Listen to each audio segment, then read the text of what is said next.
The sound of violins drifts through candlelit halls. Gold glows on marble walls as dancers trace the rhythm of an empire.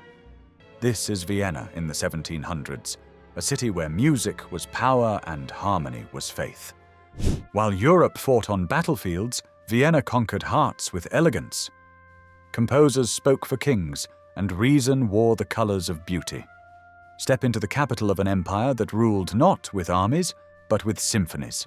Welcome to the 18th century Habsburg world, a civilization built on ceremony, faith, and the pursuit of perfection. Vienna stood at the crossroads of East and West, a buffer between the Habsburg crown and the Ottoman world it had resisted for centuries. The scars of the 1683 siege still shaped its fortifications, its fear, and its pride. By the opening decades of the 1700s, those walls had turned symbolic. Cannons were silent, ambassadors replaced armies. The city became the brain of an empire stretching from Italy to Transylvania. Empress Maria Theresa, who ruled from 1740 to 1780, transformed governance into a science. She standardized taxation, improved agriculture, and transformed schools into instruments of enlightenment.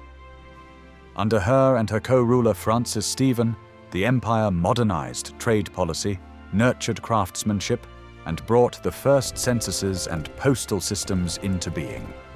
Vienna's balance between bureaucracy and culture became a model for enlightened autocracy.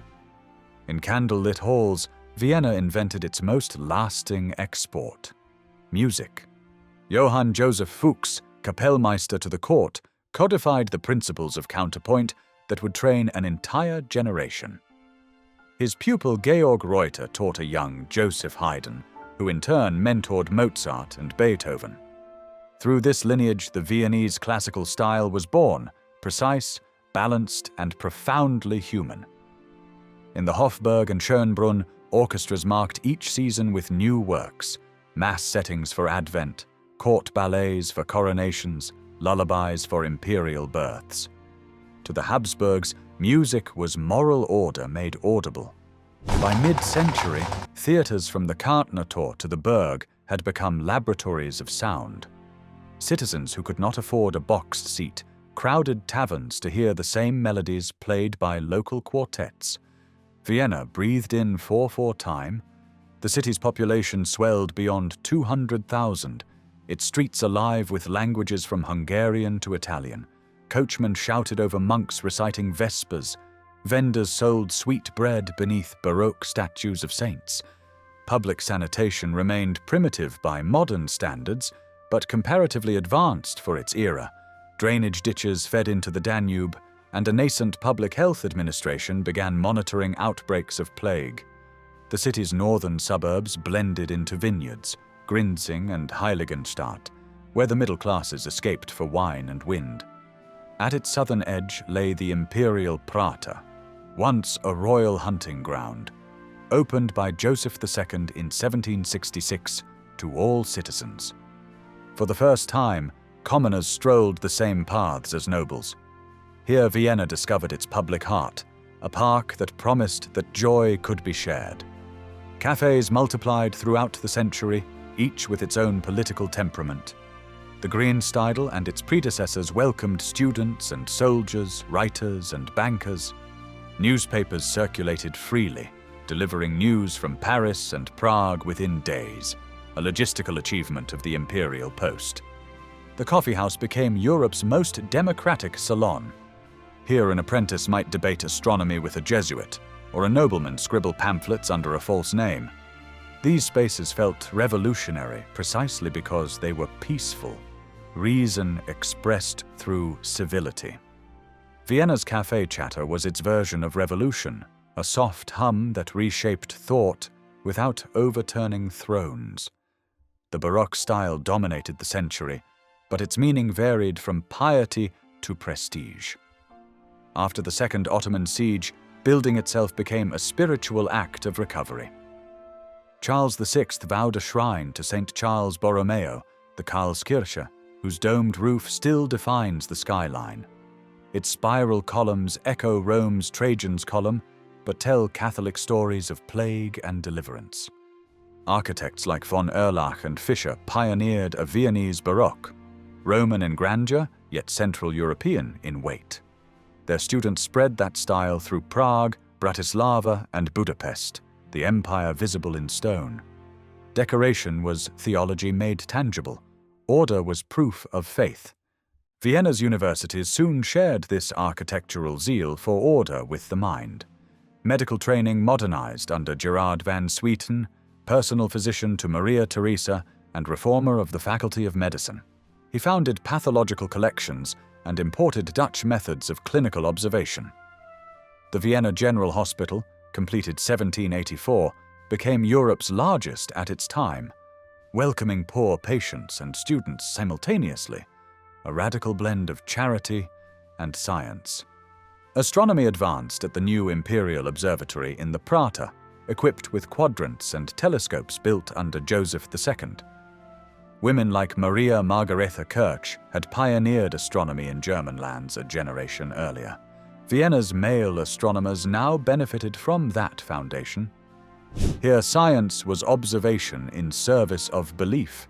To measure God's creation was to admire it. At the Hofburg, life unfolded like a clockwork opera. Morning audiences greeted petitioners, midday banquets confirmed alliances, evening concerts rehearsed the politics of harmony. Etiquette manuals prescribed behavior to the minute. To serve at court was to be both actor and instrument. Foreign envoys left awed by precision, a state so ordered it seemed divinely tuned. But behind the gilded doors stood a human family. Maria Theresa's motherhood was as prolific as her governance. 16 children, each a pawn and hope. Letters between palaces reveal humor and exhaustion, the imperial heart beating beneath layers of protocol. Vienna loved spectacle. Fashion followed French cuts but added Austrian practicality. Fur against the alpine cold, muted tones for modesty. Stage and street mirrored each other. The Burg Theatre, opened 1741, was the crown of Habsburg culture and Europe's first state-sponsored theatre. It premiered plays by Molière and later Beaumarchais, and eventually Mozart's Figaro, a story of servants outsmarting their masters. Even under censorship, the audience understood the message. Carnival season turned masks into social equalizers. For a night, a baker could dance with a count, and a nun could laugh without sin. Performance was politics, and Vienna perfected that art better than any capital in Europe. After Maria Theresa, her son Joseph II took reform to the edge of revolution. He abolished serfdom, made German the administrative language, and granted religious tolerance to Protestants and Jews, a radical gesture in a Catholic realm. His edict closing monasteries angered clergy, but shifted land toward education and industry. The Austrian Enlightenment was about efficiency, not chaos, progress without blood. Trade routes through the Danube tied Vienna to the Black Sea, and department stores replaced guilds with global goods. The city became both museum and market, a power that sold what it no longer needed to conquer. In the back streets beyond the palaces, shoemakers, tailors, and typesetters filled tenements around Stephansdom. When bells tolled at noon, each guild paused in unison, a ritual older than the empire itself. Music poured from windows at all hours, not grand symphonies, but street songs, marches, and serenades arranged for violins that cost less than a month's rent. On winter evenings, families gathered in Schrammel houses, precursors to modern taverns, where folk tunes kept the cold outside and the imperial order far away. Festivals blurred class lines, firework displays over the Danube, blessings for new harvests, and carnival parades turned the city into a shared stage. If power belonged to the few, joy remained for everyone. The Akademie der Bildenden Künste, founded in the 1690s but flourishing in the 1700s, trained a generation of painters whose works still color Vienna's palaces. Here students studied classical sculpture and Renaissance perspective, while outside the streets filled with local folk art. a blend that gave Austrian design its eclectic soul. Libraries expanded too. The Imperial Library in the Hofburg became one of Europe's largest collections, its ceiling a visual manifesto of knowledge and authority. Education reform under Maria Theresa introduced compulsory schooling for children ages 6 to 12, one of the first such systems in Europe, 1774 decree. It reduced illiteracy and widened Vienna's intellectual circle. Vienna in the 1700s was an orchestra of power, politics, and poetry. Its rulers believed that order was divine, but its artists suspected that beauty was freedom. Together they forged a century where grace and discipline coexisted, where reform danced before revolution ever arrived. To walk these reconstructed streets is to hear that music still echo in the ring of a church bell, the warm hum of a café, the poise of a city that learned to govern through art. Vienna taught Europe that power could be performed, civilization composed, and that sometimes the most enduring empires are heard, not seen.